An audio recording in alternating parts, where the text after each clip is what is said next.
Do you accept the coaster challenge? Yes, I accept the coaster challenge. Do you accept the coaster challenge?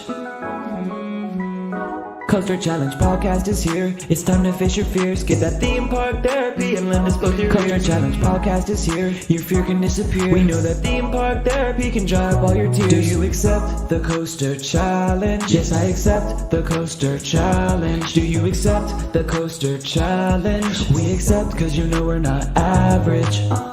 You're listening to the Coaster Challenge podcast. A journey where people become fearful to fearless, all from riding roller coasters. So please secure your hats and glasses and keep your hands and arms inside the podcast. It's time to accept the Coaster Challenge with your host, Andrew Locke. Hey everyone, this is Andrew, one of the executive producers of the Coaster Challenge podcast. I've got a seasonal, very appropriate guest here today with us. Now, Central Florida, which is of course home to theme park capital Orlando, the world, is known for its theme park haunts. Of course, it's particularly Universal Orlando's Halloween Horror Nights, and now even SeaWorld is getting into the game with their second season this year of Howl-O-Scream.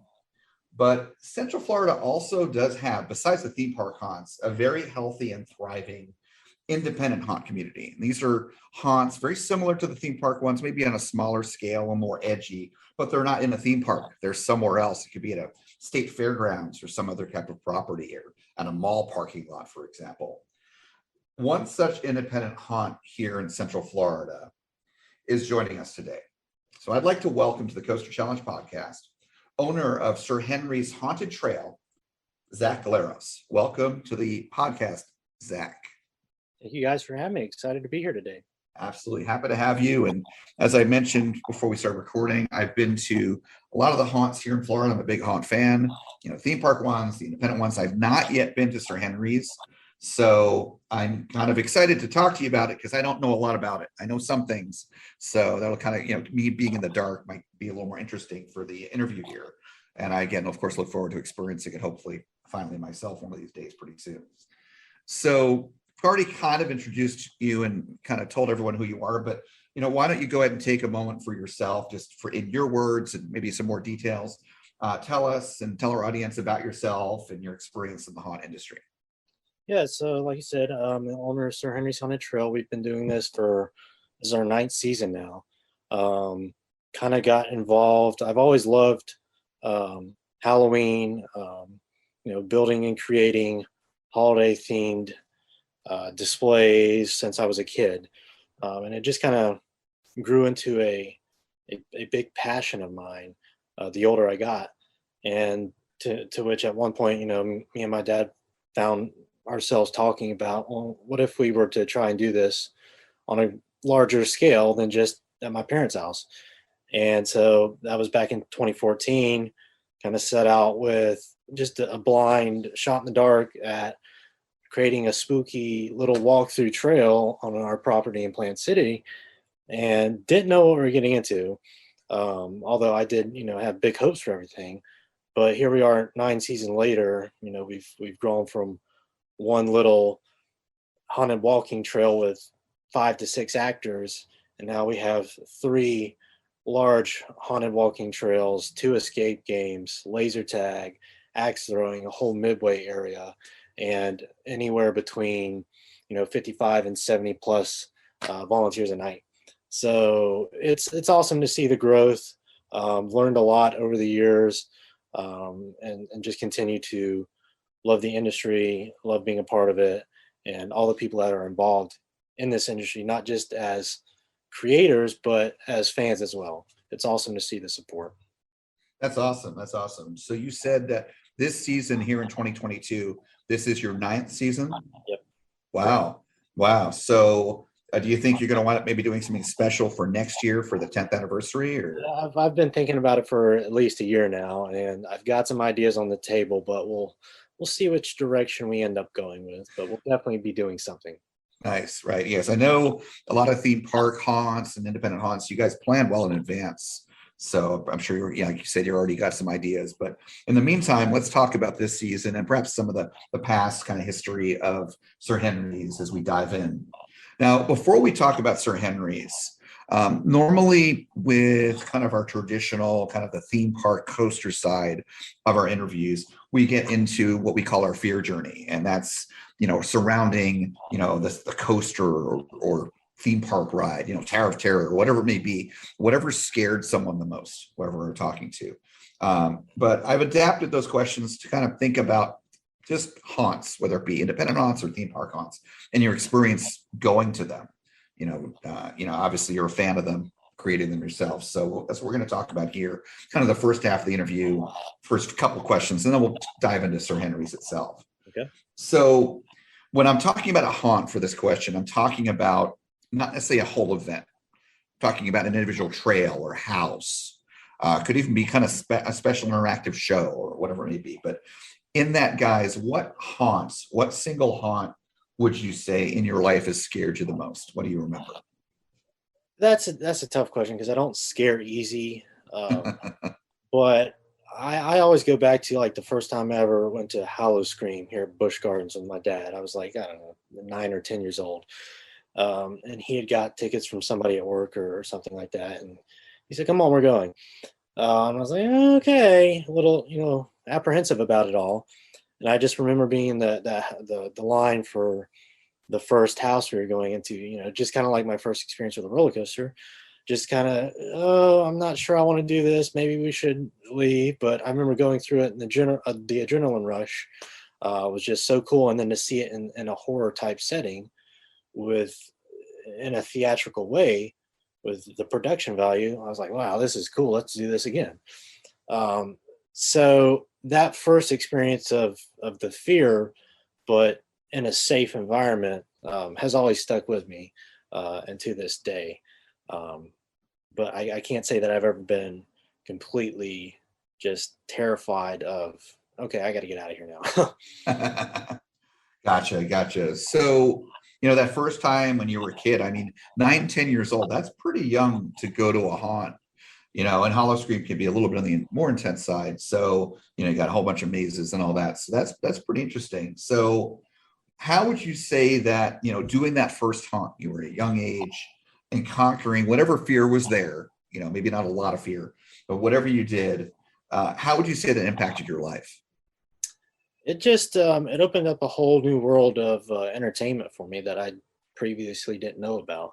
And for there on, I was always pushing, hey, let's go to the theme park haunts. Let's check these out. I want to go, I want to experience it, and take as much in as I can, not just from a guest standpoint of, hey, this is fun, but also from a design creative standpoint of, look at how they do this, look at what they're creating, look at the characters being portrayed here, and to see it all come together. So that spurred everything for me. Okay, great. So obviously, it definitely cemented your interest in haunts, and here you are, doing it for a living and so forth. Now, by the way, with Sir Henry's, and we'll talk more about later, it's one of the things I find fascinating. What little I know about Sir Henry's is that you guys don't necessarily just operate in the traditional haunt season, but given that, do you have a separate kind of day job, as they call it, or is Sir Henry's your full time? So I'm in the position now where Sir Henry's is my full dedication. I'm an entrepreneur, so I do have several side hustles, but Sir Henry does get the most of my attention. Okay, great. That's awesome. That's really cool. So, I think that's a really good sign of success, because when we talk to, and this is not necessarily just haunts, but we talk to people in this sort of themed entertainment business, whether it be theme parks or, coasters kind of stuff, a thrill, amusement park, or haunts, a lot of your creatives, your bloggers, your artists, a lot of them, they have to have a separate job. I've talked to some very successful theme park artists. For example, Aaron from Pursuit of Thrills creates incredible artwork, and was featured at Kings Island here for their 50th anniversary this year. But he does have a separate job. He's very successful in that job. It's a white collar job, but he can't just survive in his art on its own. So, in many ways, you yourself as a haunt creator, you are an artist in a very unique way. So it's awesome that you've been able to take that art that you were so fascinated with at, say, a young age of 9 and 10, and turned it into a full-time occupation. That's fantastic. That's awesome. So, yeah, Yeah, it's yes. definitely a huge blessing. I'm sorry. Say again. It's a huge blessing, that's for sure. Oh, absolutely. Right. That's very positive. Appreciate that. That's awesome. So, can you think of, beyond the fact that if we kind of take things to like a 30,000 foot level, beyond the fact that, your love haunts, you made it into a full-time occupation, can you think of anything else, just kind of one last way to look at this before we move on to Sir Henry's itself, where haunts have had a significant positive impact on your life? I think since I was a kid, I've always had a lot of different kind of creative interest. And the one thing that's awesome about haunts is it brings all those facets of creativity together, from painting, scenic design, costuming, music, sound, and then you have all the business stuff, which I love too. Um, it's it's the one thing in my life that has fulfilled so much for me because of how big the scope is of the industry and what goes into creating these haunts. So to have that fullness and completeness from being able to create haunts is, for me, the biggest thing. That's awesome. That's awesome. And to give back to the community and all the people that love to be scared and look forward to haunts every year and Yeah, so the forth. fan base that we've created, Yeah. and the positive impact we've had, not just on our fans and guests, but also on all of our scare actors and volunteers and staff members, and just how they've become like a family over the years. That is second to none. That's awesome. Yeah, you've given, yeah, like you said, you've created that family, and also you created jobs, which is fantastic. Giving people some work to do and having fun while they're doing it. That's great. That's great. So let's talk about Sir Henry's. And you kind of alluded to this in your intro, but maybe you can go into a little more detail here and talk about 9 years ago, or maybe 9 years ago, plus all that planning work, for that very first time you did Sir Henry's. How did it come to be? Yeah, so I grew up home haunting and doing displays at my parents' house. So that was just a fun hobby, passion project for me. But then me and my cousins started doing larger sets, more intricate work, and then it grew to the point where we started Sir Henry's out here in Plant City, and that was like starting over, because you go from such a small controlled space to here we have almost 10 acres here. And how do you fill that up? How big do we make it? Where do we start? What is the scope for it? Figuring all that out has definitely been an adjustment, even up until now, is how to best use the space for the most impact for our guests. And we constantly change. I do not like keeping anything the same. We always change our themes each year. So change and innovation are some of our biggest, most important things that we make sure we do each year. That's fantastic. So one of the things you mentioned there, very curious about, again, having not experienced Sir Henry's yet. So you said that you change your themes every year. So you say right now you have 3 trails, right? Three houses, if you will, or mazes. So you change all 3 of them every year. You don't keep any over year to year. Yeah. So they're all 3 separate styles too. One's more of like in the woods, kind of old-timey 1800 style buildings. The second one is more of a traditional haunted house. We have a huge mansion facade, and it's like you're walking through a haunted house. And the third's a little bit of a hybrid of both of those. And each one, like I said, has a different theme, has a different style. We've actually, last year, we remodeled what we call our third trail into a haunted fishing wharf. Now, we kept that same setting this year, but we've changed the theme. We're doing a whole new set within it and introducing a whole new scope of characters and animatronics that we didn't even touch last year. So just because that setting is so vast of what you can do with it. But regardless, guests that came last year and said, "Oh, well, it's the same trail." It's not the same trail. You're going to see some crazy cool stuff that wasn't even here last year. That's So cool. That's all cool. about Yeah. change and innovation. Interesting. Yeah, I've noticed, I mean, that's probably not true about all independent haunts, but I notice a lot of independent haunts, they kind of go in that direction you're describing, where they pretty much change, maybe not everything, but a lot of it each year. Screamageddon does a lot of that. Um, Scream and Stream, of course, they're fairly new, but the first 2 years were different. This year definitely appears to be very different. Versus, and also things like, Hallow Scream, they hold over houses, Not Scary Farm, all the Cedar Fair haunts. I guess the one other haunt that is a major one that changes everything every year is your on both coasts, your Halloween horror nights here in the US and Hollywood, and of course here in Orlando. But yeah, that's cool that you guys change a lot each year. That's awesome. By the way, where did the name Sir Henry's come from? That doesn't scream horror to me. Yeah, so that's interesting. That's a pretty cool little Easter egg. So I grew up on Sir Henry's Trail. That was the name of the street. That's where everything started for me. And when I went to create the haunt, I wanted a brand character, an icon image that would be featured every year consistently, no matter what we did. And I had this character I did, which is now Sir Henry, but I didn't have a name for it. And I went through hundreds of names until I just said, just let me throw a tie into an ode to how all this all started. So that's where I came up with that. That's pretty cool. All right, now I think I'll be able to remember that. That's pretty cool and unique. I like it. I like it a lot. Now, you mentioned the 10 acres that you operate on. Is that something, that land that you own or that you occupy year round? Yeah, that's our property. It's fortunate that we are able to keep the haunt up year round, so we don't have to strike down and move stuff around in the off season. We're able to constantly build. It never stops. That's great. That's awesome. That's awesome. So tell me, what sets Sir Henry's apart from other haunts? I think going back to our roots, which something everybody has always said, even from day one, is that our setting of being in the woods, the natural, organic aspect of that, you can't replicate that. The warehouse haunts are cool. They do some awesome stuff.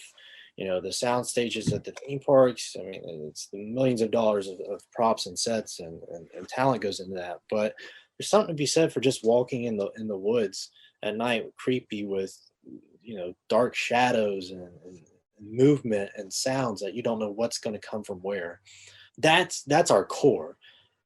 Aside from that, over the years, we've improved our entertainment value. We've added unique, one of a kind set pieces and theming, and that's the other thing too. I don't like to stay in the cookie cutter realm of horror theming. I like to be unique and kind of untraditional in certain ways with that, and I think that also sets us apart too. That's great. That's great. So one of the things you mentioned that I'm curious about, one, because it's just, I find it fascinating too. I really like these sort of themed entertainment type devices, if you will. They're somewhat newer. They've been around for a little while, but and I know Universal's adding their own kind of highly produced value, production value, based on some of their major properties like Back to the Future and what is it, Jurassic World here, their escape room this year. So you said that at Sir Henry's you have a couple of like escape rooms. Yeah. So historically we've just had one, but this year we're actually adding a second one. So we'll have two this year, and they're themed around our Midway scare actors. Okay, and so are they like in like a penned off area or in a building, or? So they're in a shed. It's like a 10 by 12 shed, a controlled environment, out of the elements, so to speak. And guests get to go in there. They're 3-minute games, and they have 3 minutes to solve the game. So just something quick and easy. Okay. Offers guests another option to do while here at the venue. Okay, so it's just a few minute long experience then. Yeah. Okay, gotcha. Okay, so I was curious how it compared because we all have regrets in life, more serious and less serious, but I'm a huge fan of not just haunts, but Not Scary Farm is, I live in Orlando. I live 5 minutes Universal. I love Universal. Everyone that listens to this podcast knows how much I love Universal. Halloween Horror there, the Halloween Horror Nights is amazing. And a lot of people that I know that go to it think it's the best in the world. It is very good. And of course, it's a matter of opinion. My opinion, it actually is the second best. Not Scary Farm is my favorite. I've been there, going there on and off for years, since like the early 2000s. My regret that I'm alluding to is there was a time when I lived in California before moving to Florida where I just didn't go to haunts much. I was kind of busy with my life, work, etc. And I missed out on Trapped. Have you heard of Trapped, by the way? Are you familiar with that?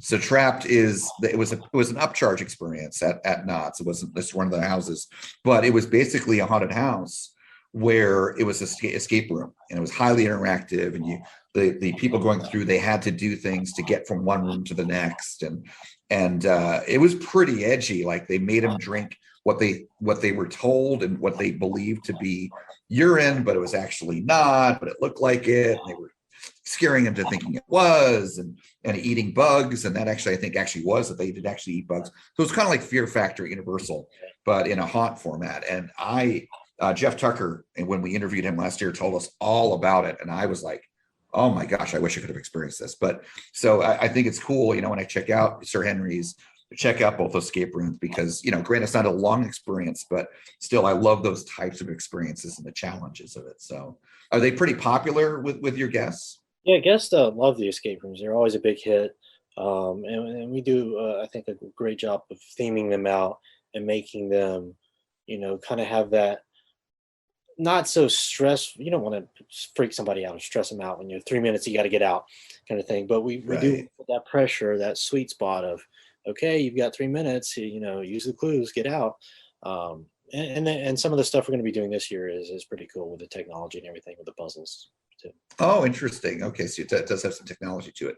That's one of the things I've really been impressed with about escape rooms, is some of the technology in like the more traditional ones. Like, I'm very curious to see what Universal does with theirs, because it's Universal level and stuff like that. But yeah, I'm curious to check out yours. That's awesome. So you got 2 of them now. So now, how does Sir Henry's work? Like, is it a one charge admission and you can do the trails and everything and the escape rooms, or is it separate? So the main ticket includes all 3 trails. We have 2 types of tickets: general admission and VIP. VIP just gets you to the front of the line, and then allows you to go through unlimited times through each trail in the general admission line after you used your VIP. General admission just gets you 1 entry to each trail. And then for anything else, laser tag, escape game, all that's purchased separate on site. I see. Do you have like a package where people can get everything all together? We currently we haven't released tickets yet for this year. That'll come out the first part of August. But we currently don't have a package for everything, just because it gets a little hairy trying to organize who wants to do the escape rooms. It's more of a first come, first served basis, because there's a limited capacity. Right. That makes sense. Now, for the escape room, most escape rooms I've done, it's a group of people. You can't just have a single person or 2 people. Like, is there a minimum number of people for each round?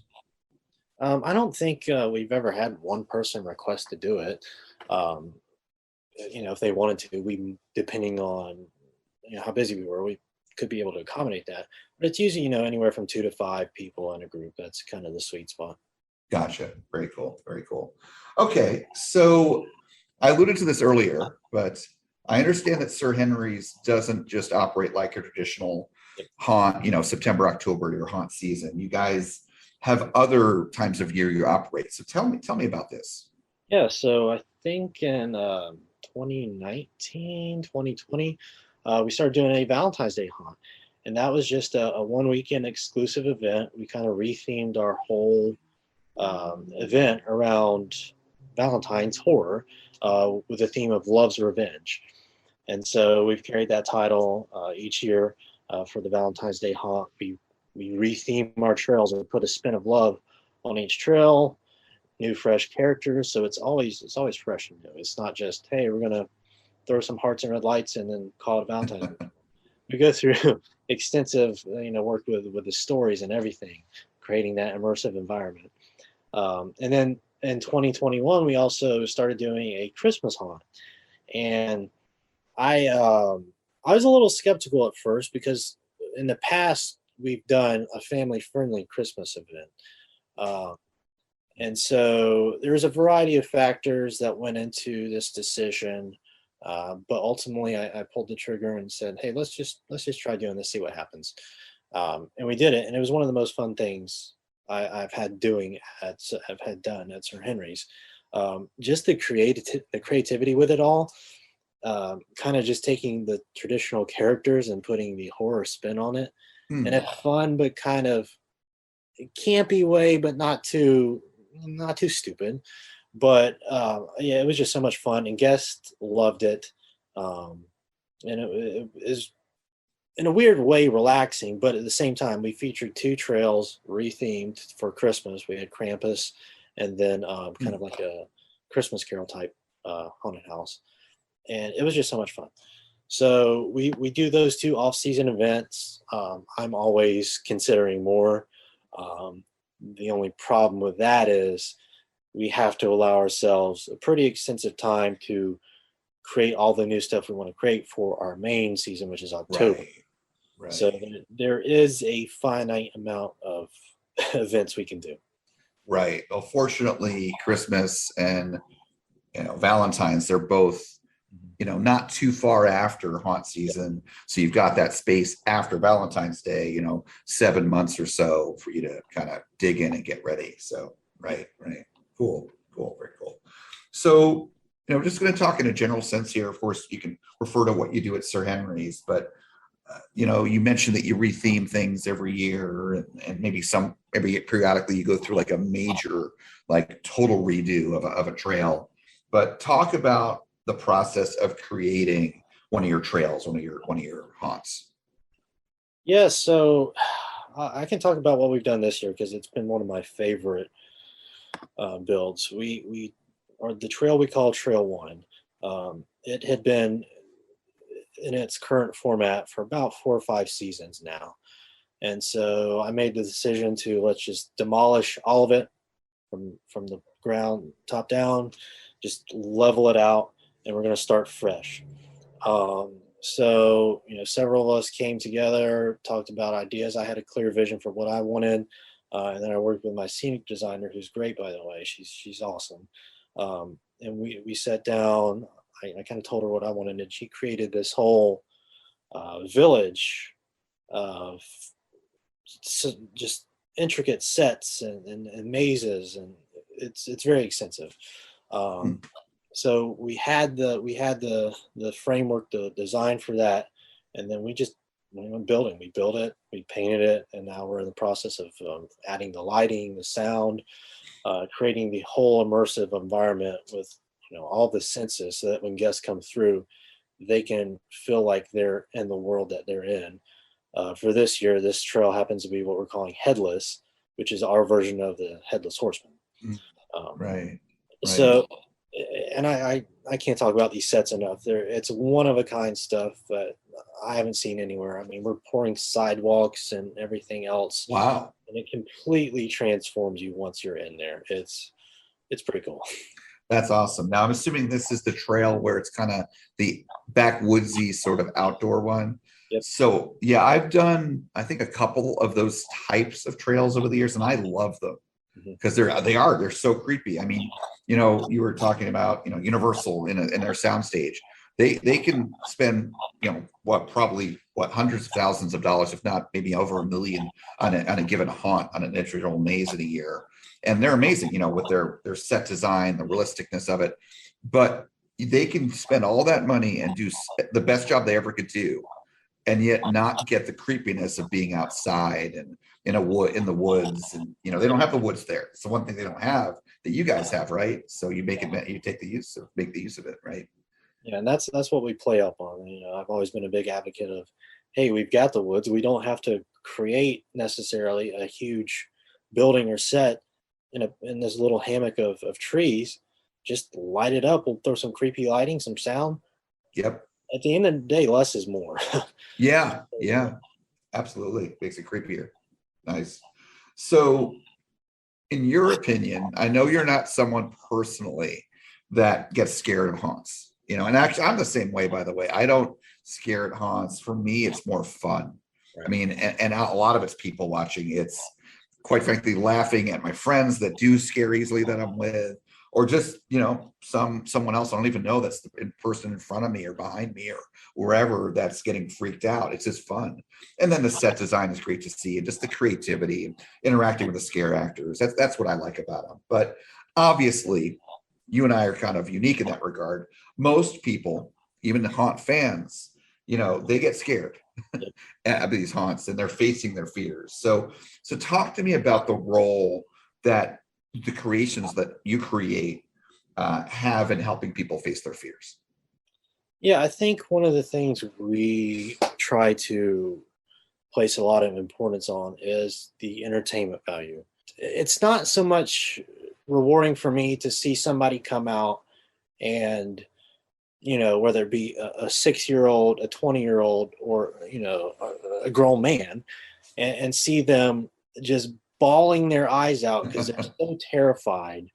It's kind of funny, but that's not what they're coming here for. They want to feel safe in knowing that they can get scared in a controlled environment, but at the same time, that there's that sense of edginess, that sense of fear. And so I think that the balance of, hey, we're going to scare you, but we're also going to entertain you, and you're going to laugh about it, is what is so important to us, and why we are going into our 9th season. I think giving that bit of joy to our guest, instead of just fear, we're scaring you with chainsaws, sets us apart. Interesting.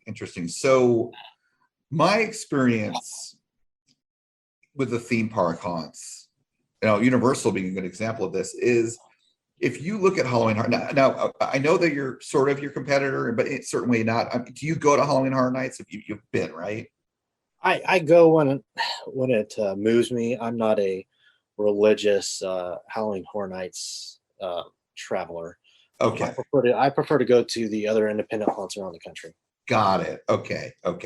Makes sense. So Halloween Horror Nights, again, a lot of people rate it very highly. It is not that scary. It's very family friendly. It's more about the set design, the immersion. And again, as someone who doesn't get scared easily, I love Halloween Horror Nights, but I like the edgier stuff. That's where Knott's is definitely, it's got scary in the name. It is definitely edgier. But what I found beyond that is the independent haunts, like Screamageddon down the road from you. They are oftentimes the most edgy, and the most scary and so forth. And you mentioned that you spend more of your energy and time visiting the other independent haunts. Is that one because of your interest, or perhaps also to do research, or is it kind of both? Or it's both for sure. Like you said, I've been to Halloween Horror Nights many, many times, and like you said, it's not scary. They do some cool set stuff, but at the end of the day, it's kind of like a big party. let's right.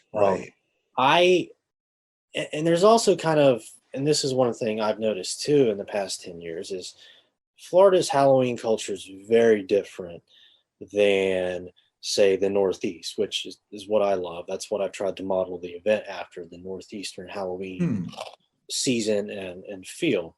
And so I like going to the other haunts, the other independent haunts around the country, especially up there, just because you see different artistry in it.